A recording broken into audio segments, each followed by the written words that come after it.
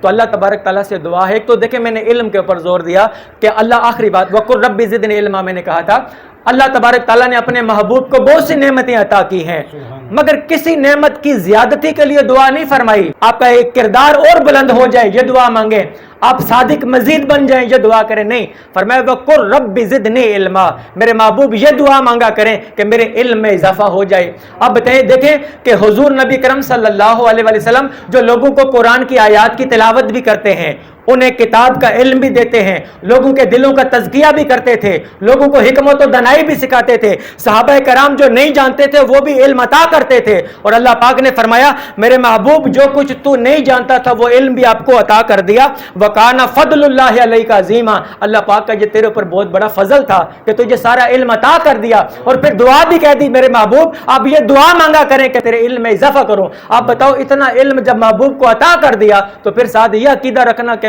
حضور نبی کرم صلی اللہ علیہ وسلم کو غیب کا علم نہیں تھا یا فلاں علم نہیں تھا، وہ علم تو بانٹتے چلے جاتے ہیں۔ بخاری شریف اٹھائیں، فجر کی نماز پڑھ کے بیٹھتے ہیں، فرماتے ہیں سلونی اما شئتم، تم مجھ سے پوچھو جو کچھ پوچھتے ہو میں تمہیں سوالوں کا جواب دوں گا۔ حضور نبی کرم صلی اللہ علیہ وسلم آدم علیہ السلام سے لے کر اپنے زمانے تک اور اپنے زمانے سے لے کر قیامت تک تمام علم بیان کر دیا، اور پھر فرماتے رہے، اعلان کرتے رہے سلونی اما شئتم، سلونی اما شئتم، جس چیز کا چاہو مجھ سے پوچھو، علم ہے تمہیں علم عطا کروں گا۔ ایک نبی ہے جو بلینک چیک دے رکھا گیا، پوچھ رہے، لوگ سوال کرتے جوابات دیتے گئے، فجر سے زور کی نماز کا وقت آ گیا، پھر زور کی نماز پڑھی، پھر ممبر پر بیٹھ گئے، پھر لوگوں کے سوالوں کے جوابات دیتے رہے، اور قیامت کے دن تک منظر بیان کرتے رہے، پھر عصر کی نماز کا وقت ہو گیا، پھر ممبر سے اٹھے، پھر مغرب کا نماز کا وقت آ گیا۔ صحابہ کرام نے کہتے ہیں کہ ہمارا جتنا حافظہ تھا اتنا ہم نے محفوظ رکھا، جتنا یاد رکھنا تھا اتنا یاد کیا، جو بھولنا تھا وہ بھول گئے۔ ہمارے نبی تو اس طرح علم کو بیان کرتے تھے، اور علم کا بیان کرنا آپ بتائیں کسی کی خوبی ہوتی ہے یا خامی ہوتی ہے؟ یہ تو نقص ہو گیا کہ غیب کا علم نہیں ہے۔ اگر نبی کی خوبی بیان کریں گے تو وہ نبی قیامت والے دن آپ کی شفاعت بھی فرمائیں گے۔ تو اللہ تبارک تعالیٰ سے دعا ہے کہ اللہ تبارک تعالیٰ یہ جو موجودہ دور ہے، یہ مت دیکھا کریں انتخابات ہو رہے ہیں تو ہمارا زمانہ چینج ہو جائے گا، الیکشن ہوں گے تو ہماری تقدیر بدل جائے گی، یہ انتخابات، یہ جو کچھ ڈرامہ ہو رکھا ہے، آپ صرف اپنی تربیت پہ فوکس کیا کریں، علم کی مجالس جہاں پر بھی ہوتی ہے وہاں پر شرکت کیا کریں، ہم اپنے آپ کو اچھی سنگتوں میں بٹھائیں، اپنی اولاد کو اچھی سنگتوں میں بٹھائیں، اور اپنی اولاد کو تعلیم کا شوق ان کے اندر پیدا کریں، عبادت کا ذوق پیدا کریں، نیک سنگتوں کے اندر ان کو بٹھانے لگ جائیں تو ان کی بھی تربیت ہونے لگے گی، ہماری بھی تربیت ہونے لگے گی۔ یہی حضور نبی کرم صلی اللہ علیہ وسلم نے صحابہ کرام کی تربیت کی تھی، تو 23 سالوں کے بعد ایک عظیم انقلاب آیا تھا کہ بغیر جنگ کے مکہ بھی فتح ہو گیا تھا، اور 1.25 لاکھ تک صحابہ کرام پہنچ گئے تھے۔ اللہ تبارک تعالیٰ سے دعا ہے کہ اللہ تبارک تعالیٰ ہمیں دین کا فہم عطا فرمائے، اور علم کی دولت سے مالا مال ہونے اور علم پر عمل کرنے اور عمل میں اخلاص پیدا کرنے کے اللہ تبارک تعالیٰ ہمیں توفیق عطا فرمائے۔ وما علینا الا البلاغ المبین۔